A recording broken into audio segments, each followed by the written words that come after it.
Hi everybody, my name is Kelsey McDonald. I'm a sophomore here at Ball State, and I have a major in public relations and minors in French, Spanish, and English literature. From that list, it's pretty obvious that storytelling is a pretty important part of my life at school. But I hope that the story that I tell you about my artifact can give you an important insight into who I am outside of the classroom. I'm from Decatur, Indiana. It's a town just a little bit north of Muncie.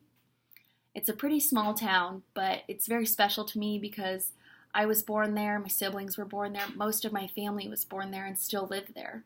I try to take a little bit of it with me wherever I go because once I moved, I realized that I didn't appreciate how great it is to have that aspect of family in the community where you live. It's something that you can't hear about and understand. You have to live through it.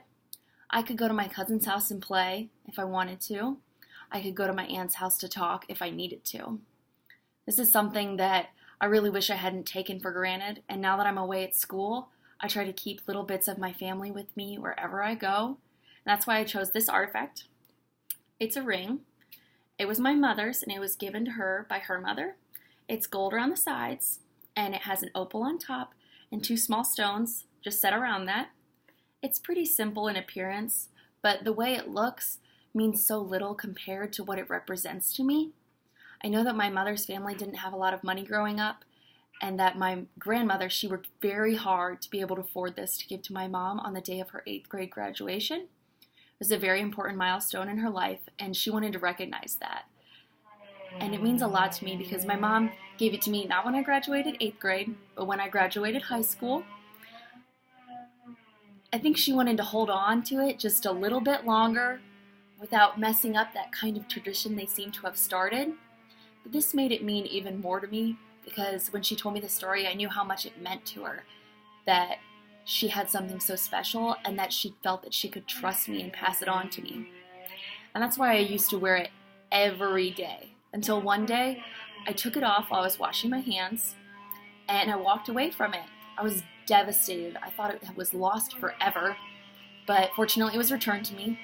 Everything was okay, but I never wanted to feel that way again. Feel like I lost a bit of my mom, of my grandma, of myself.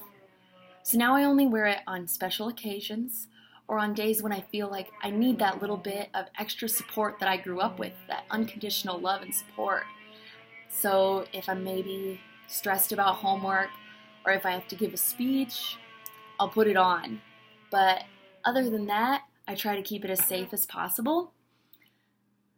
I know someday that I'm going to want to pass my ring on, but for now, I like having it to myself. Maybe someday I'll give it to my daughter or to a niece that realizes how important it is to me. I want the person who receives my ring to realize that it means more than something pretty for your hands, that it's a reminder of the past of our family, that it shows me wherever I go that I'll always have a bit of my mom and my grandma with me. And I want whoever I pass my ring along to feel that same way. And I think it would be pretty great if they felt that way about me, the way I feel about my grandma and my mom, because they've been two of the most influential people in my life. And that makes my ring even more special. I'm really glad that I got to share my story about my artifact with you all. I hope that it gives you a little bit of insight into who I am as a person, my values. Of course, I value family, and I value support in my life. I'm looking really forward to hearing what you all have to say about your own artifacts, and I hope that it helps me get to know you a little bit better, and I look forward to working with you all in this class this semester. Thank you.